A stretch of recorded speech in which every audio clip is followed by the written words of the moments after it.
Assalamualaikum warahmatullahi wabarakatuh. Saya Bazil Ugasha bin Azri dari DB6A. Assalamualaikum warahmatullahi wabarakatuh dan salam sejahtera. Nama saya Muhammad Narizuan Adib bin Syahizam. Nombor ID SIT 19011068. Assalamualaikum, nama saya Nofarana binti Ali. Nombor ID SIT 19011062. Akan mengongsikan tentang budaya dan adat resam orang Melayu semasa kematian. Pertamanya, semasa berlaku kematian, keluarga si mati akan menghebahkan kematian kepada imam ataupun siap yang berada di masjid, seterusnya masyarakat sekitar. Hal ini bertujuan mendapatkan pertolongan dari orang yang lebih arif untuk menguruskan jenazah si mati. Di samping itu, untuk menghebahkan kematian si mati kepada orang-orang lain. Seterusnya, mayat tersebut akan diletakkan di ruang tengah ataupun ruang tamu dan dibaringkan serta ditutup dari kepala hingga kaki dengan sehelai kain. Kepalanya dihadapkan ke arah kiblat dan kedua-dua tangannya pula dikiamkan, iaitu tangan kanan ditindihkan di atas tangan kiri di atas dada. Orang yang menziarah si mati akan menyedekahkan ayat-ayat suci Al-Quran. Pada kebiasaannya, di hadapan mayat itu diletakkan sebuah tempat bara dan kemenyan akan dibakar. Tambahan pula, semasa mayat masih berada di dalam rumah, sebarang jamuan tidak akan diadakan. Mayat tersebut juga perlu dikebumikan secepat yang mungkin. Kemudian, mayat akan dibersihkan melalui upacara mandi wajib kecuali bagi mayat yang mati syahid. Proses memandikan jenazah hanya akan dilaksanakan oleh kaum sejantina si mati, biasanya daripada kalangan keluarga si mati itu sendiri. Ianya meliputi membersihkan seluruh bahagian badan si mati menggunakan kapur barus dan mengeluarkan sisa-sisa perkumuhan dari tubuhnya. Ini kerana ianya sejajar dengan tuntutan agama yang menyatakan bahawa si mati perlu bertemu dengan Tuhannya. Selesai memandikan mayat, jenazah akan dikafankan. Kafan di sini mendukung maksud membalut badan jenazah dengan aturan tertentu.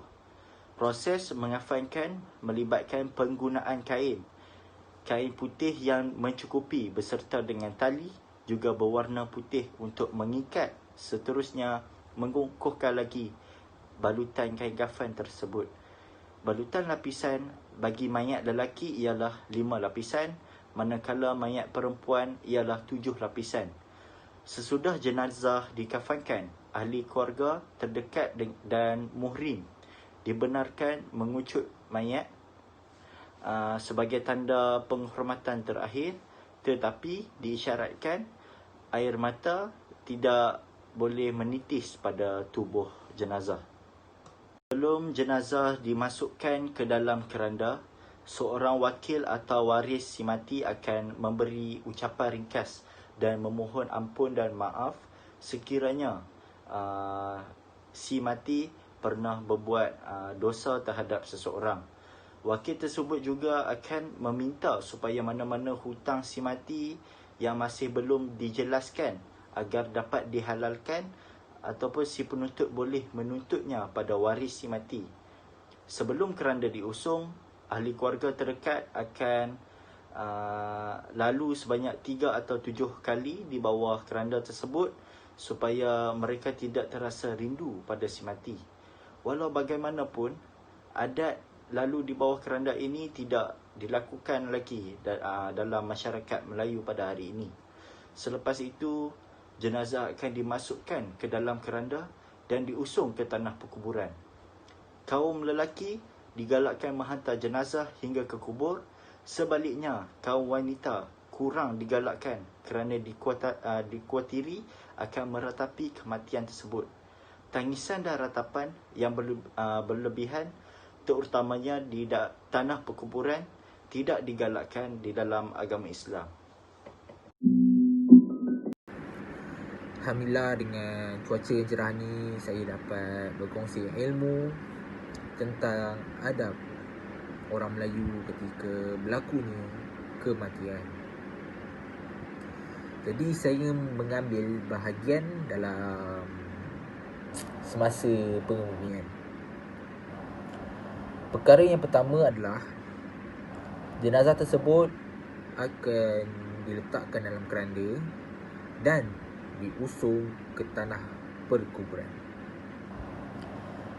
Biasanya yang akan mengusung jenazah tersebut adalah kaum lelaki. Bagi kaum wanita ni tak digalakkan sebab takut orang kata meratapi lah pemergian arwah tersebut.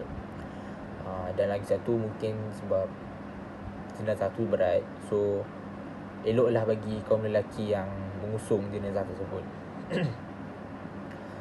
Jadi sebelum saja tiba di tanah perkuburan, ada adabnya juga, iaitu janganlah terlalu menangis yang tak henti ataupun menangis yang berlebihan. Tak digalakkanlah dalam sebaik saja tiba di tanah perkuburan tersebut. Jadi selepas tiba jenazah di tanah perkuburan, siap ataupun siapa-siapa saja akan turun ke dalam tanah dan akan membuka papan. Seterusnya membuka ikatan tali di kepala jenazah, dan posisi jenazah tersebut adalah secara mengiring dan menghadap kiblat. Jadi kepala jenazah tu akan disendal dengan gumpalan-gumpalan tanah dan diazankan di telinga jenazah, dan selepas itu barulah keranda itu ditutup dan tanah-tanah itu akan ditutup semula. Dan sebaik saja tanah itu ditutup, perlulah meletakkan 2 batu nisan, dan batu nisan itu perlu ditulis nama arwah tersebut, tarikh lahir dan tarikh kematiannya sebagai tanda.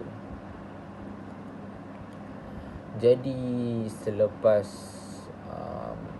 selesai pengebumian, Tok Imam akan mengetuai bacaan talqin dan doa. Selepas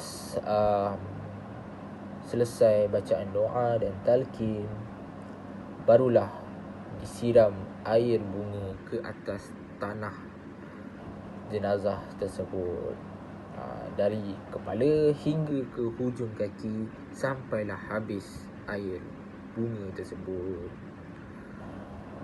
Selepas air tersebut disiram air bunga tersebut, barulah ditabur pula bunga-bunga di atas kubur. Alhamdulillah, setakat itu sahaja saya dapat berkongsi ilmu. Berjumpa lagi di masa yang akan datang.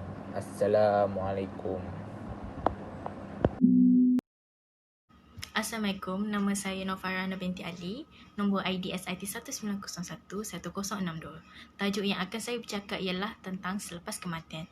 Seperti yang kita tahu, kenduri arwah dan doa selamat akan diadakan oleh keluarga si mati selepas jenazah selamat dikebumikan.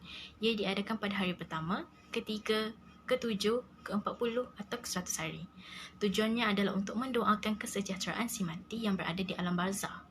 Di negara kita Malaysia, majlis tahlil atau kenduri tahlil merujuk kepada majlis yang dibacakan ayat-ayat Al-Quran, umpamanya surah Yasin, bertahlil, zikir, doa, seterusnya hidangan makanan, sedekah kepada yang hadir.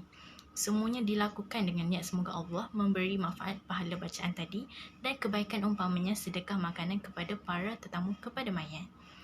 Akan tetapi ulama mazhab Syafi'i, Imam Syarbin dan Imam Al-Nawawi berpendapat bahawa adab menghidangkan makanan oleh keluarga si mati dan mengajak orang ramai berkumpul untuk kenduri tertentu adalah bid'ah yang tidak disunahkan kerana membebankan keluarga si mati selain tiada dalil daripada Al-Quran dan Sunnah terhadap perbuatan seseorang itu meninggal dunia. Okey, di vlog seterusnya saya akan menemu seseorang tentang tajuk selepas kematian. Assalamualaikum, nama saya Naufal binti Ali dari kelas David dan Nabil, nombor ID SIT 1901-1062. Okey, hari ini saya akan bercakap pasal selepas kematian. Apa yang ahli keluarga itu kena buat selepas kematian arwah. Okey, saya akan menemu seseorang. Okey, sila awak kenalkan diri. Hai, nama saya Naatira binti Ishak. Okey. Bila kenduri tahlil diadakan? Apa yang saya tahu, kenduri tahlil diadakan selepas 7 hari kematian arwah. Okey, bila selepas kematian arwah, kenduri tahlil tu siapa je yang boleh datang? Selalunya ahli keluarga terdekat dan saudara mara. Saudara mara arwah. Terima kasih atas penjelasan sebentar tadi. Ya, sama-sama. Demikian penjelasan pada hari ini. Assalamualaikum. Berakhirnya temu ramah sebentar tadi, maka berakhirlah vlog ini. Di akhir vlog ini, saya ingin menyatakan rasa cinta saya terhadap negara dan rasa syukur dan nikmat yang dikurniakan Tuhan kepada rakyat Malaysia dengan kepelbagaian bangsa dan agama serta kepelbagaian budaya yang boleh dinikmati oleh rakyat Malaysia.